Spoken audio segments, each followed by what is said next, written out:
Hello and welcome again to the Writer Review. This is Eric Carruth Writer, and this week we're going to be taking a look back at the 2014 romantic comedy, which also has a little bit of some fantasy, some bit of fantasy touches to this genre. We also might have a little bit of some magic, a little bit of illusion. But in the whole, it's kind of pretty much built, I guess, sort of as a romantic comedy. It's called Magic in the Moonlight. Now, Magic in the Moonlight runs for 1 hour and 38 minutes long. It is directed by Woody Allen. It is produced by Letty Aronson, Stephen Tenenbaum, and Helen Robin. The script was written by Woody Allen. The cinematography was done by Darius Kanji, and it was edited by Elisa Lepselter. And of course, you know, they also, I know usually often mention about the soundtrack or who does the composing. I suppose it was Woody Allen himself who did the composing, because usually in his movies he always implements jazz music, and you know, in this case, this movie is a period piece, so I guess it would have to be kind of like jazz from the big band era of movie. Okay, the stars of the movie are Colin Firth. He's an Academy Award-winning actor. Another well-known Academy Award-winning actress. Her name is Emma Stone. She's in it. Eileen Atkins. Here's another Oscar nominee. We have is Marcia Gay Harden. We have Hamish Linklater, Simon McBurney, Jack Weaver, Erica Leerhsen, Catherine McCormack, Jeremy Shamos, and Lionel Abelanski.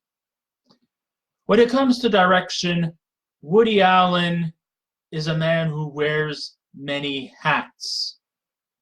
And I don't mean that in literal sense. What I mean by many hats, he definitely tries to circle around the human psyche, even if he kind of paints it in a bit of a negative, misanthropic, cynical way. But, you know, sometimes his deep-hearted, cynical misanthropy could, as much as it's sad to say, a lot of times it rings true. Yes, unfortunately, the human race is flawed. Me included. I'm not just saying I'm perfect and everybody else is inferior. No, I never think that way. I have flaws just like the person next to me. Even though there isn't anybody next to me, it's just a hypothetical thing saying. But, you know, we're all flawed individuals. We have faults. And yes, even though he paints us in a very negative perspective, some of the things he says, when you think about it, is true. Maybe we just don't want to talk about our flaws. But I've never really ever considered Woody Allen to be in any way, shape, or form hypocritical when it comes to that kind of logic and thinking. It's just a matter of which hat he's wearing. Whether it be serious affairs like Manhattan or crimes and misdemeanors, to the more farce-driven tales like The Curse of the Jade Scorpion and Everyone Says I Love You. After the success of the 2013 Oscar-winning comedy drama Blue Jasmine, Woody Allen has decided to go with a more lighter, fair romantic comedy called Magic in the Moonlight. Now, does he succeed? Well, let's just say this is not classic Woody Allen. I mean, yeah, Woody Allen has had his few stinkers in his time. Make no mistake about it. But still, Magic in the Moonlight is anything but a stinker.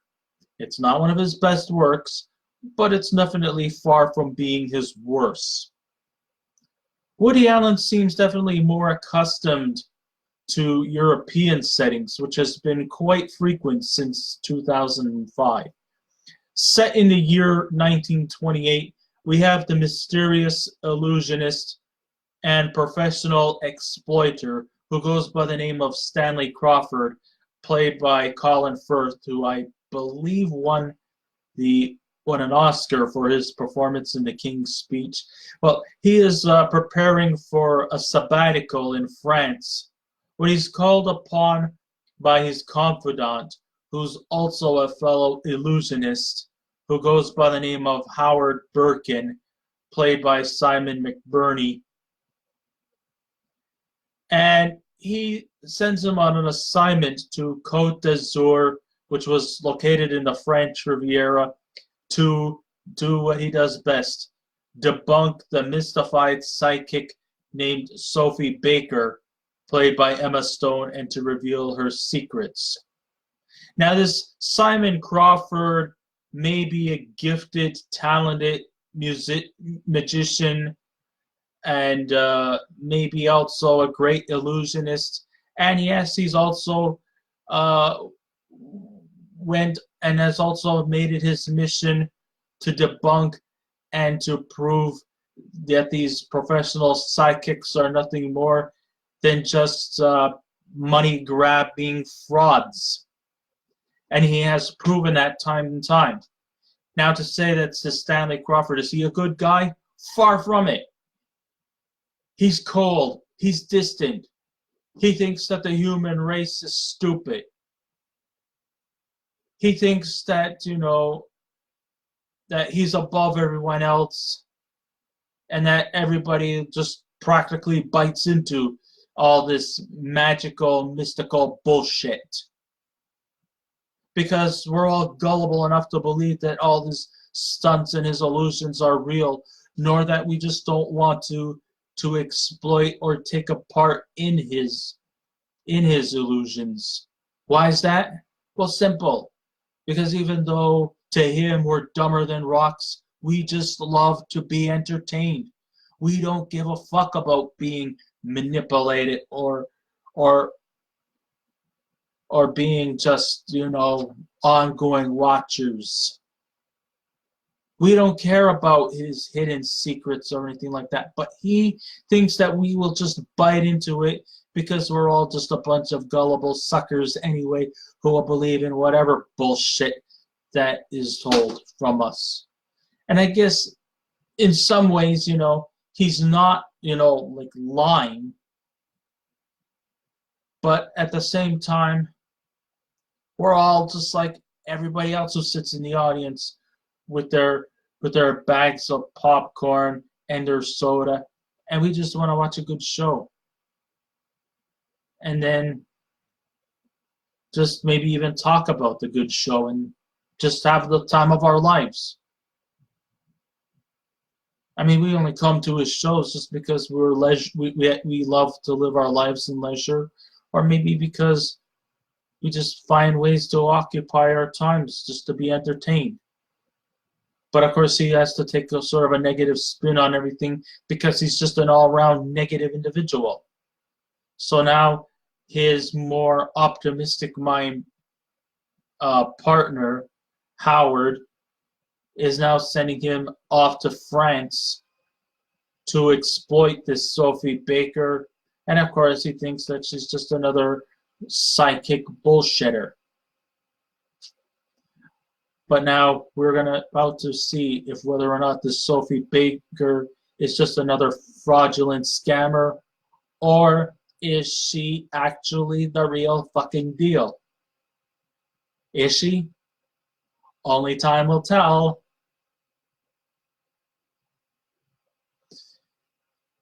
Well, make no mistake about it, Sophie does have the gift of communicating with the dead, and the dark roots are hidden from the rich European aristocrats. So she sends Stanley on this mission to get as much information on her, and whether to tell them whether she's authentic or if she's just another fraud.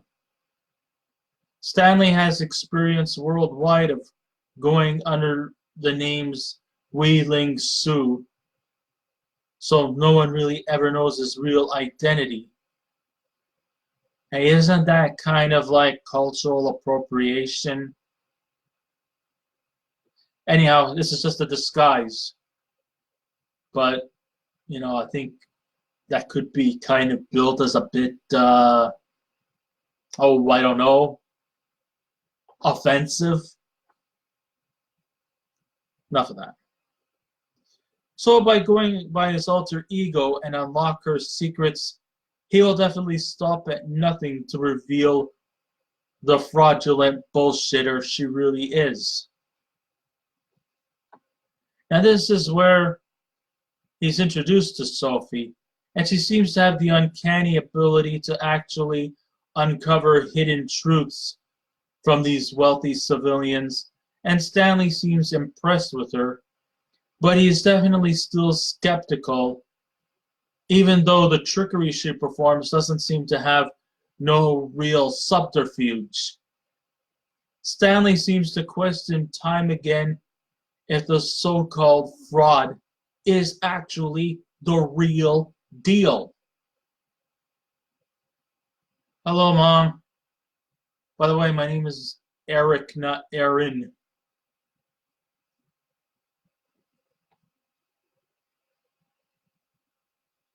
Anyhow, so Alan seems to have the historical context pertaining to the old school style of magic and illusions that was definitely quite popular in the 1920s. In some ways, Colin Firth shares very similar idiosyncrasies to the like of the legendary illusionist himself, Harry Houdini, who also specialized in revealing truths from mediums and also had the knack and ability to communicate with the paranormal. Oh, it's okay, all's forgiven. The costumes truly fit the time period, and being the aficionado of the old school jazz era, big band era of music, that too comes alive with this film. That's a classic staple in Woody Allen movies. Man, if my grandfather knew Woody Allen, they would be listening to big band music all day long. I tell you, Woody Allen was into this kind of music, so was my late grandfather. Even Woody Allen was a huge Dave Brubeck fan. Take 5. The romantic interlocking between Stanley and Sophie never really fully develops because Stanley is just trying to do everything in his powers to exploit this Sophie. But it seems like she just seems to be somewhat one step ahead of him. And she actually proves to be maybe even more of a more formidable challenge to him. I mean, he's been debunking sidekicks all over the world. But it's just that this Sophie is a little bit more of a tough nugget than even he could have imagined. It's only a matter of time when Stanley takes his mind off socializing with the dead and shifting his way into the lust he has with the talented medium. But because she is so convincing, and she also, she's also quite attractive, that sometimes he even finds her love and her knowledge to be quite attractive to him. So, of course, it just comes naturally that Stanley definitely does want to progressively becomes more romantically interested in her, and thus kind of like builds a bit of a romantic friendship between the always deeply, darkly cynical Stanley and the more lighthearted, optimistic-minded Sophie. But because she also seems to challenge his mind, he actually kind of finds that a bit attractive. Firth seems to just naturally be at home with his performance as he's done these roles many times before. Meanwhile, Stone definitely has the rich, believable aura about her that has the right amount of charm to blend into the 1920s atmosphere. But aside from Firth, Stone, I should see, oh, maybe she is a Stoney. No, Emma Stone and Simon McBurney, who also seems to play a good, counterbalance to the more cynical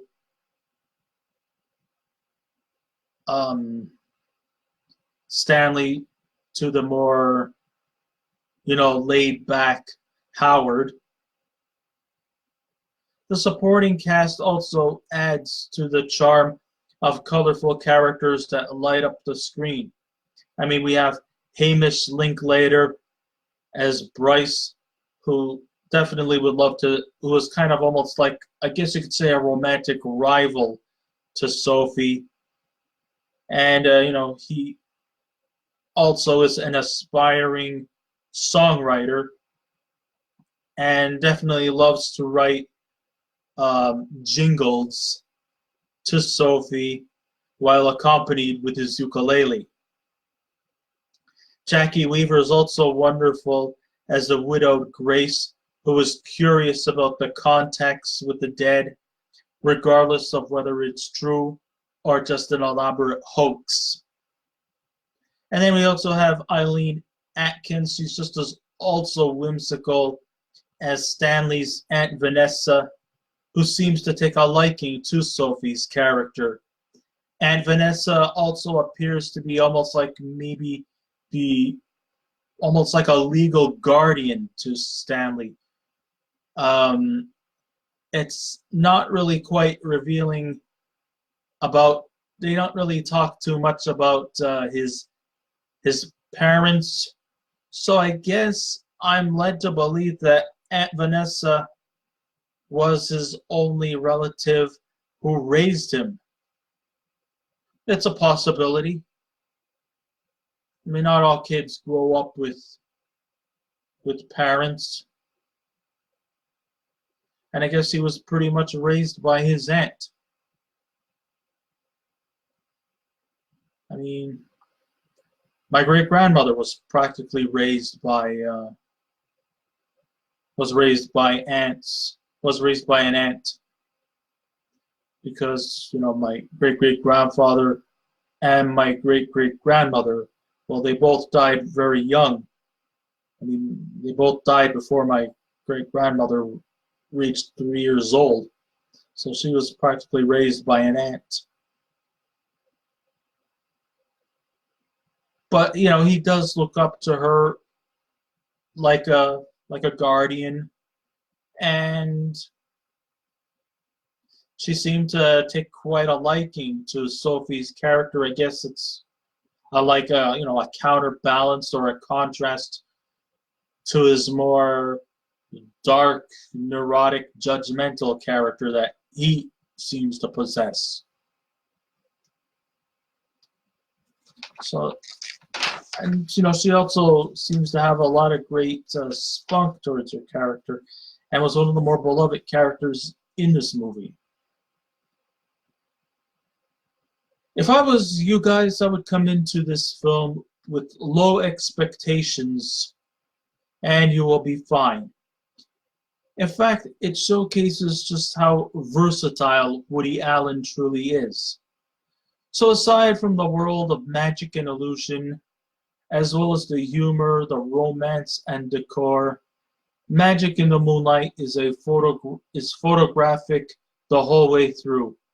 From Emma Stone's flapper to Firth's tuxedo to the lovely view of the French Riviera and the exquisite mansion, there's more to like about this movie. Sure, it's not the same level as classic Woody Allen movies, but it's a little something to savor the moments. So with all that said and done, if I was to give this movie a score out of 10, I would definitely give Magic in the Moonlight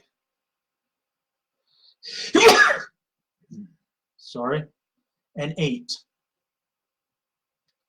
It's a good movie. I highly recommend it. So I guess this ends my writer review. Thank you all for listening in. If you wish to subscribe to my channel, please feel free to do so.